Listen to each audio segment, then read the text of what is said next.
యేసుక్రీస్తు నామములో మీ అందరికీ హృదయపూర్వకమైన వందనాలు. దేవుని మహాకృపను బట్టి మరి ప్రభువు మన జీవితంలో మరొక దినాన్ని పొడిగించినందుకు యేసుక్రీస్తు ప్రభువుని స్తుతింపబద్ధులమై ఉన్నాము. ప్రియ సహోదరి సహోదరులారా, మరి లోకంలో మనం చూసుకున్నప్పుడు మరి భారీ వర్షాలు పడుతున్నాయి, భూకంపాలు వస్తున్నాయి, అలాగే యాక్సిడెంట్లు జరుగుతున్నాయి, గొప్పవారు చనిపోతున్నారు, దేవుని నమ్ముకున్న వాళ్ళు చనిపోతున్నారు, దేవుని నమ్మని వారు చనిపోతున్నారు, చివరికి ఏ విధము చేతనైనా మనిషి చనిపోతున్నారు. ఇది ప్రపంచంలో జరుగుతున్నటువంటి పరిస్థితులు. ఎందుకంటే మనిషి ఎన్ని సంవత్సరాలు బ్రతికినా ఒకరోజు చనిపోవాలి. ఈ చనిపోయే గురించే దేవుడు మాట్లాడుతున్నాడు. ఏమని మాట్లాడుతున్నాడంటే, మీరు జీవములోనికి ప్రవేశించాలంటే, చనిపోతున్నారు కాబట్టి నరకంలోనికి వెళ్లకుండా జీవంలోనికి ప్రవేశించాలంటే ప్రభువైన యేసుక్రీస్తు దగ్గరికి రమ్మని దేవుడు పిలుస్తున్నాడు. చివరికి ఏది ఏమైనా మనుషులు ఈ భూమి మీద చనిపోతున్నారు. చనిపోయే వారినే యేసుక్రీస్తు ప్రభు బ్రతికించటానికి వచ్చాడు, ఆయనలో బ్రతికించటానికి వచ్చాడు. కాబట్టి మరి వాక్య భాగంలోకి వెళ్లే ముందు మనం ప్రార్థన చేసుకుని వాక్య భాగంలోకి వెళదాము. కళ్ళు మూసుకునే ఎడలా ప్రార్థన చేసుకుందాము. ప్రేమ కలిగిన ప్రియ పరలోకపు తండ్రి, పరిశుద్ధుడైన మా ప్రభువా, వాగ్దానములను నెరవేర్చుటకు నీ ముద్దు కుమారుడైన యేసుక్రీస్తు ప్రభువుని 2000 సంవత్సరాల క్రితం మా కొరకు పంపేందుకు కృతజ్ఞతలు. ప్రభువా, ఈ లోకములో నీకు దూరస్థులముగా ఉన్నాము. మేము దేవుడు తెలియని జనాంగముగా ఉన్నాము. ప్రపంచాన్ని సృష్టించిన నీవు మానవుడు తప్పిపోయి పడిపోయి తల్లి గర్భంలోనే పాపిగా పుట్టినటువంటి మానవుడు, పాపంతో పుట్టిన మానవుడు పెద్దయిన తర్వాత కూడా పాపమును కొనసాగించుకొనొచ్చు దేవుడు లేనివాడుగా ఉంటున్నటువంటి పరిస్థితుల్లో నీ ఏకైక కుమారుడైన యేసుక్రీస్తు ప్రభువుని మా కొరకు పంపించినందుకు కృతజ్ఞతలు. ప్రభువా, మాకిచ్చిన రక్షణ బట్టి స్తుతిస్తున్నాం. ఈ సమయంలో ఇదిగో నీ యొక్క వాక్యమును చదువుకుంటుండగా నువ్వే అధ్యక్ష వహించి మాట్లాడి మహిమ ఘనత నువ్వే పొందమని త్వరలో రానయ్యున్న యేసుక్రీస్తు ప్రభు నామంలో చేరి ప్రార్థించి వేడుకుంటున్నాము ప్రభువా, ఆమేన్. మనము మరి ఆదికాండము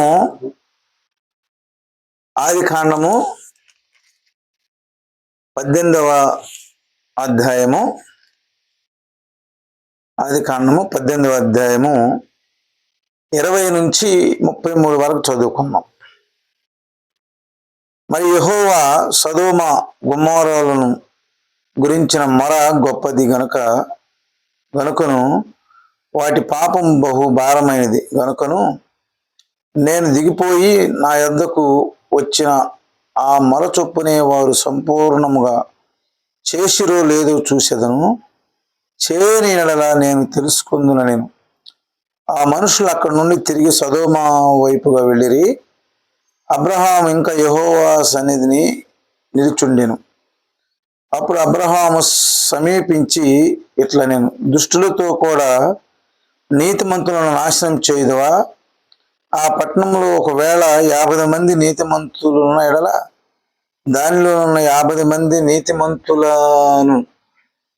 నీతిమంతుల నిమిత్తము ఆ స్థలమును నాశనము ఉందువా అని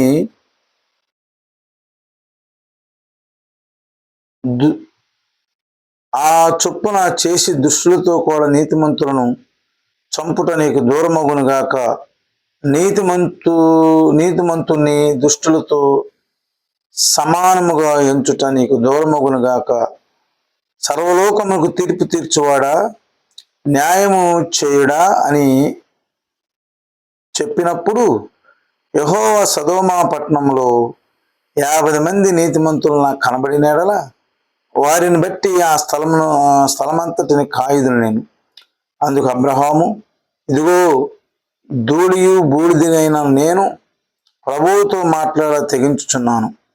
50 మంది నీతిమంతులు ఒకవేళ 5 తక్కువైతే 5 తక్కువైనందున ఆ పట్టణమంతయు నాశనము చేయుదువా అని మరలా అడిగాను.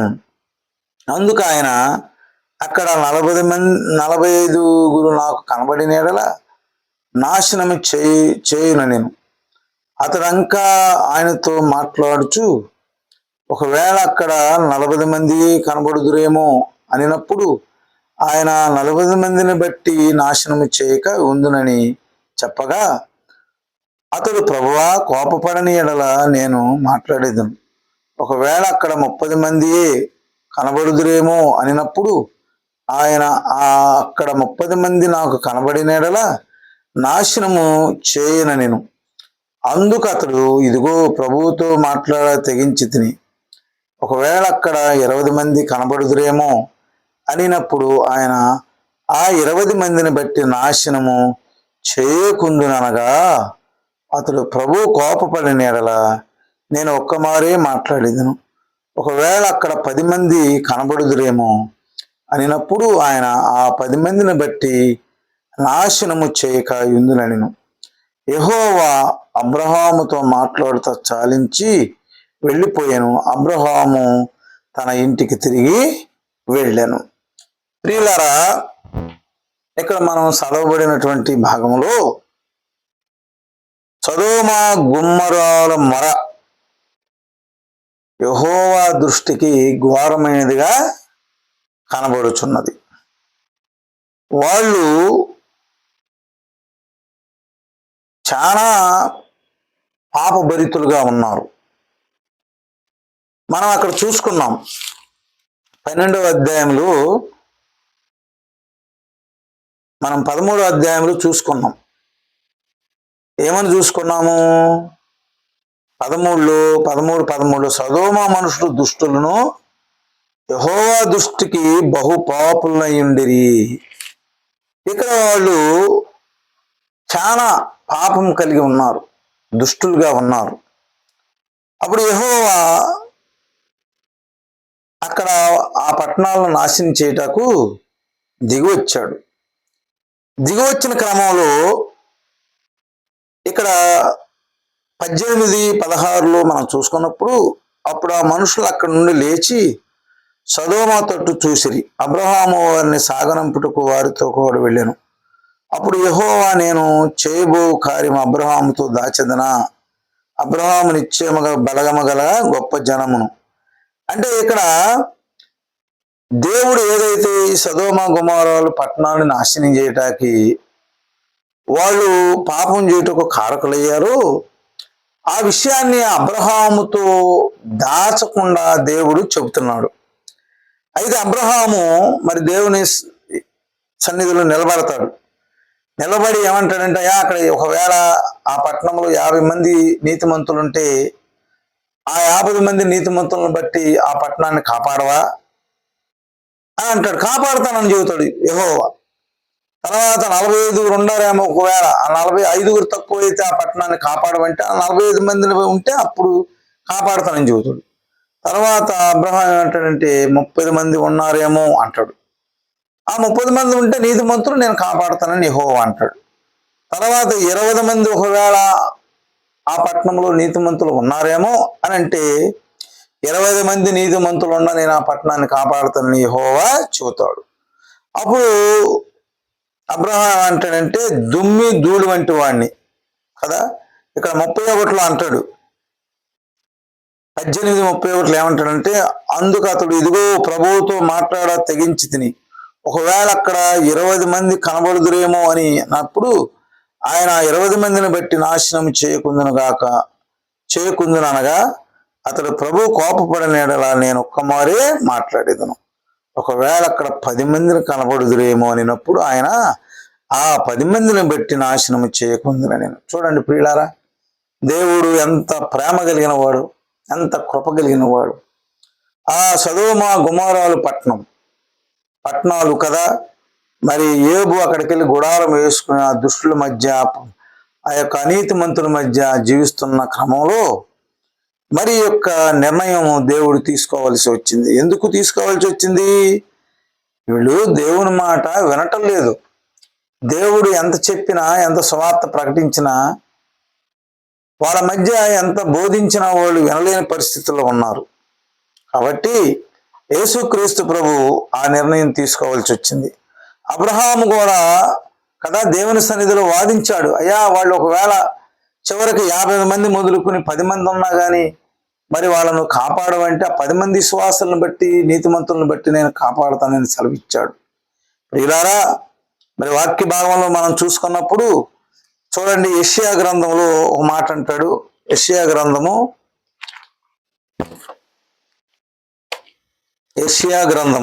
3వ అధ్యాయము.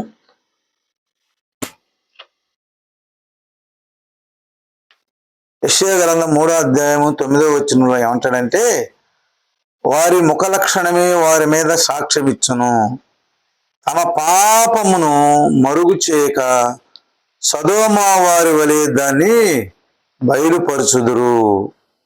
తమకు తామే వారు కీడు చేసుకుని ఉన్నారు, వారికి శ్రమ. ఈ సదోమ మనుషులు ఏం చేసుకున్నారంట? తమకు తామే కీడు చేసుకున్నారు. ప్రియులారా, లోకంలో ఉన్నటువంటి ప్రపంచంలో నివాసం చేసే మనుషులారా, దేవుడి మాట మాట్లాడుతున్నాడు.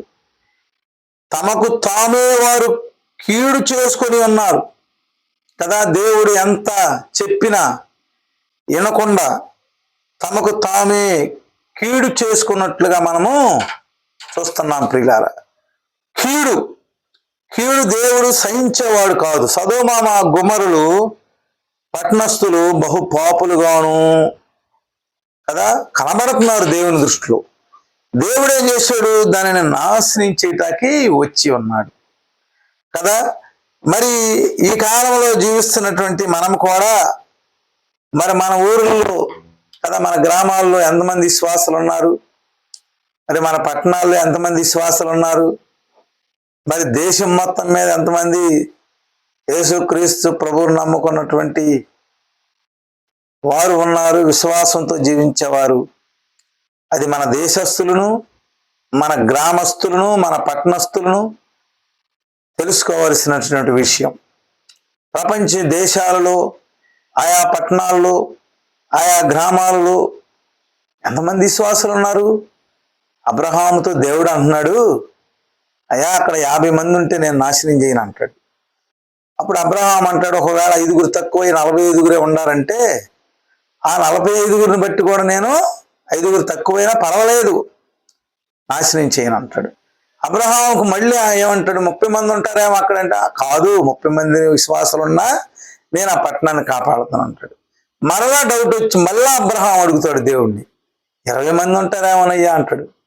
20 మందిని పట్టిన కూడా ఆ పట్టణాన్ని నేను కాపాడుతాను అంటాడు. 10 మంది అని దేవుడు కదా, 10 మంది ఉన్నా కాపాడుతాను అంటాడు. అబ్రహాము ఎంత పోరాడాడు దేవుడితో ఆ పట్టణాన్ని నాశనం చేయకుండా. ప్రియులారా, మరి అబ్రహాము ఆ రోజు దేవునితో మరి ఏం చెప్పాడు? అంతమంది కూడా ఆ యొక్క పట్టణంలో విశ్వాసులు లేరు, భక్తి పరులు లేరు, నీతిమంతులు లేరు. అందుకే ఆ సదోమ గొమొర్రా పట్టణం ఏం చేశాడు? దేవుడు ఆకాశము నుండి గంధకములు కురిపించి, అగ్ని గంధకములు కురిపించి ఆ పట్టణాన్ని ఏం చేశాడు? నాశనం చేశాడు. పిల్లల నాశనం చేశాడు. మరి ఈ కాలంలో ఉన్నటువంటి మనము కదా, మనం ఏ గ్రామంలో నివసిస్తున్నాము, మనం ఏ పట్టణంలో నివసిస్తున్నాము, ఏ మండలంలో నివసిస్తున్నాము, ఏ జిల్లాలో నివసిస్తున్నాము, మనం మనం పరీక్షించుకోవాల్సినటువంటి అవసరం ఉన్నది. మనం ఏ రాష్ట్రంలో నివసిస్తున్నాము, లేదా ఏ దేశంలో నివసిస్తున్నాము, మనం పరీక్షించుకోవాల్సినటువంటి అవసరం ఉన్నది. మరి విశ్వాసులు ఎంతమంది ఉన్నారు మీ యొక్క గ్రామాల్లో, మీ యొక్క పట్టణాల్లో? మీ యొక్క రాష్ట్రాల్లో, మీ యొక్క దేశాల్లో ఎంతమంది విశ్వాసులు ఉన్నారు? మిమ్మల్ని మీరు పరీక్షించుకోవాల్సినటువంటి అవసరం ఉన్నది. దేవుడు ఆకాశం నుండి కదా సొదొమ గొమొర్రాల పట్టణాన్ని ఎలాగైతే చూశారో అలాగా మనల్ని కూడా చూస్తుండగా, మన గ్రామాలను చూస్తున్నాడు దేవుడు, మన మండలాలను చూస్తున్నాడు దేవుడు, మన దేశాన్ని చూస్తున్నాడు దేవుడు, మన రాష్ట్రాలను చూస్తున్నాడు దేవుడు, ప్రపంచంలో ఉన్నటువంటి దేశాలను దేవుడు చూస్తున్నాడు. అందుకనే మరి యెషయా గ్రంథంలో ఏమన్నాడు? ఇందాక చదువుకున్న దానిలో ఏమన్నాడు? 3వ అధ్యాయము 9వ వచనంలో కదా 9-10లో ఏమంటున్నాడంటే, ఇక్కడ తమ పాపములు మరుగు చేయక సొదొమ వలె దానిని బయలుపరచదు, తమకు తామే వారు కీడు చేసుకుని ఉన్నారు. ఈ సొదొమ వారు ఎలా ఉన్నారంటే తమకు తామే కీడు చేసుకుని ఉన్నారు. అపవిత్రులై మంచి లేని వారు మంచి జరిగించకుండా, నీతి జరిగించకుండా తమకు తామే శిక్ష తెచ్చుకున్నారు, కీడు తెచ్చుకున్నారు. వాళ్ళకి ఏం జరిగింది? శ్రమ అన్నాడు దేవుడు. వాళ్ళకి శ్రమ అన్నాడు. వీళ్ళారా, మరి యొక్క వాక్యం వింటున్నటువంటి మనము కూడా ఏ స్థితిలో ఉన్నాము? మనల్ని మనం పరీక్షించుకోవాల్సినటువంటి అవసరం ఉన్నది. అందుకని ఇక్కడ కీర్తనల గ్రంథంలో ఒక మాట చూసుకుందాం. చూడండి, కీర్తనల గ్రంథము 11వ అధ్యాయము. కీర్తనల గ్రంథము 11వ అధ్యాయము 7వ వచనంలో ఏమంటాడంటే, యెహోవా నీతిమంతుడు, ఆయన నీతిని ప్రేమించువాడు. కదా, ఆయన ఎలాంటి వాడంట? యెహోవా నీతిమంతుడు, ఆయన నీతిని ప్రేమించువాడు. ఆయన నీతిని ప్రేమించువాడు కాబట్టి మరి సర్వలోకంలో ఉన్నటువంటి మనుషులందరూ నీతిమంతుడైన యేసుక్రీస్తు ప్రభువుని తెలుసుకోవాలని మరి ఆయన ఏకైక కుమారుడైన యేసుక్రీస్తు ప్రభువుని ఈ లోకానికి పంపించాడు. ఆయనే దేవుడు. దేవుడుగా డైరెక్ట్గా వస్తే ఎవరం కూడా చూడలేం. ఆయన కుమారుడుగా వచ్చాడు. ఆయన ఎలా వచ్చాడంటే కుమారుడుగా వచ్చాడు. అందుకనే మరి యోహాను సువార్త 5వ అధ్యాయము 24వ వచనంలో ఏమంటాడంటే, 5వ అధ్యాయం 24, నా మాట విని నన్ను పంపిన వాని యందు విశ్వాసం ఉంచువాడు నిత్య జీవం గలవాడు, వాడు తీర్పులోనికి రాక మరణములో నుండి జీవంలోనికి దాటి ఉన్నాడని మీతో నిశ్చయముగా చెప్పుచున్నాను. ఆయన మాట విని, ఆయన ఎవరైతే పంపించాడో, యేసుక్రీస్తు ప్రభు ఎవరినైతే పంపించాడో ఆ యేసుక్రీస్తు ప్రభు మాట ప్రపంచంలో ఉన్నటువంటి ప్రజలందరూ వినాలని దేవుడు మనవి చేస్తున్నాడు మనుషులకి. ఆయన కుమారుడైన యేసుక్రీస్తునందు విశ్వాసం ఉంచమని చెబుతున్నాడు. ఆ సొదొమ గొమొర్రా పట్టణస్థులు దుష్టులుగాను పాపులుగాను ఉన్నారు. దానిని నాశనం చేశాడు దేవుడు అగ్ని గంధకములతో. ఈరోజు ప్రపంచంలో ఉన్నటువంటి మనుషులందరూ కూడా యేసుక్రీస్తు ప్రభు యందు ఎవరైతే విశ్వాసం ఉంచరో, రేపు యేసుక్రీస్తు ప్రభు ఈ భూమి మీదకి మరలా రానై ఉన్నాడు. యేసుక్రీస్తు ప్రభు ఆయన ఎప్పుడు వస్తాడో ఏ మనిషికి తెలియదు. ఆయన వచ్చినప్పుడు మరి దేవుని నమ్మని వారికి తీర్పు తీర్చబడిద్ది. దేవుని నమ్మిన వారందరూ జీవములోనికి దాటిపోతారు. బైబిల్ వాక్యాన్ని మనకి ఇచ్చి ఉన్నాడు దేవుడు. బైబిల్ గ్రంథాన్ని, అందులో ఉన్న మాటలు మనకి ఇచ్చి ఉన్నాడు. భూలోకంలో ఉన్న ప్రజలందరూ ఆ మాటలు వినవలసినటువంటి అవసరం ఉన్నది. ఆనాడు సొదొమ గొమొర్రా పట్టణస్థులు దేవుని మాట వినలేదు. దుష్టులుగా, దుర్మార్గులుగా ఉన్నారు, పాపులుగా ఉన్నారు. మరి ఈనాడు మరి మనం ఎలా ఉన్నామో ప్రతి దేశంలో ఉన్న ప్రజలు పరీక్షించుకోవాల్సినటువంటి అవసరం ఉన్నది. అబ్రహాము ఆ దినమున సొదొమ గొమొర్రా పట్టణస్థుల గురించి మొరపెట్టాడు దేవునితో. అయ్యా, అక్కడ 50 మంది ఉన్నారేమో, 45 మంది ఉంటారేమో విశ్వాసులు, 30 మంది ఉంటారేమో, 20 మంది ఉంటారేమో, లేదా 10 మంది ఉంటారేమో అంటే 10 మంది ఉన్నా నేను ఆ పట్టణాన్ని కాపాడుతానని దేవుడు చెప్పాడు. అయ్యో, ప్రపంచంలో ఉన్నటువంటి మనుషులారా, స్త్రీలారా, పురుషులారా, మీరు ఆలోచన చేయండి. యేసుక్రీస్తు ప్రభు రక్షకుడుగా ఈ లోకానికి వచ్చి ఉన్నాడు. ఆయన మనల్ని పిలుస్తున్నాడు. అయ్యా, ఒకరోజు చనిపోవాలి. మనం చనిపోయిన తర్వాత మన జీవితం బట్టబయలైద్ది. నువ్వెంత గొప్పవాడిగా ఉండొచ్చు, ఈ లోకంలో ఎంత గొప్ప స్థితిలో ఉండొచ్చు. అయ్యా, ఎంత చిన్నవాడిగా ఉండొచ్చు, ఎంత చిన్న స్థితిలో ఉండొచ్చు నీవు. అయ్యా, నువ్వు ఎలాంటి పరిస్థితుల్లో ఉన్నా ప్రభువైన యేసుక్రీస్తు దగ్గరికి రావాల్సినటువంటి అవసరం ఉన్నది. అందుకని యోహాను సువార్తలో ఏమన్నాడంటే 5వ అధ్యాయము 24వ వచనం, నా మాట విని నన్ను పంపిన వాని యందు విశ్వాసం ఉంచువాడు నిత్య జీవం గలవాడు. యేసుక్రీస్తు ప్రభువుని మాట వినవలసినటువంటి అవసరం ఉన్నది. యేసుక్రీస్తు చెప్పినటువంటి మాటలు విని ఆ మాటల యందు విశ్వాసం ఉంచవలసినటువంటి అవసరం ఉన్నది. ఈయనది ఇంటే నిత్య జీవం గలవాడు అంటున్నాడు. ఆయన ఏమంటున్నాడంటే, వాడు నా మాట విని నన్ను పంపిన వాని యందు విశ్వాసం ఉంచువాడు నిత్య జీవం గలవాడు. వాడు తీర్పులోనికి రాక మరణములో నుండి జీవములోనికి దాటి ఉన్నాడని మీతో నిశ్చయముగా చెప్పుచున్నాను. అయ్యా, భూలోకంలో ఉన్న ప్రజలారా, ఒకరోజు మనకు తీర్పు ఉన్నది. ఆ తీర్పులోకి వెళ్లకుండా ఉండాలంటే సమయం ఉండగానే, యేసుక్రీస్తు ప్రభు మనం పిలుస్తుండగానే ఆయన యందు విశ్వాసం ఉంచవలసినటువంటి అవసరం ఉన్నది కనుక ఆయన యందు విశ్వాసం ఉంచి నిత్య జీవం గలవారై ఆ యొక్క మరణంలో నుండి, తీర్పులో నుండి తప్పింపబడాలని నా ఆశ, నా ప్రార్థన. మరి మీరు కూడా ఈ మాటలను గమనించి గ్రహించి ప్రభువైన యేసుక్రీస్తుని తెలుసుకోవాలని మరి నిత్యము నేను నా ప్రార్థనలో జ్ఞాపకం చేసుకుంటుండగా, మరి యేసుక్రీస్తు మన కొరకు ఆయన చేతులు సాపి ఉండగా, మరి ఆయన వద్దకు వచ్చి ఈ లోకంలో మనం ప్రాణంతో ఉండగానే ఆయన యందు విశ్వాసం ఉంచి మారు మనసు, రక్షణ, పాప క్షమాపణ పొంది ఆ పరలోక పట్టణానికి వారసులు కావాలని నా ప్రార్థన. ఈ యొక్క వాక్యమును మనందరి కొరకు దేవుడు దీవించి ఆశీర్వదించును గాక. ఆమేన్. మీ అందరికీ వందనాలు.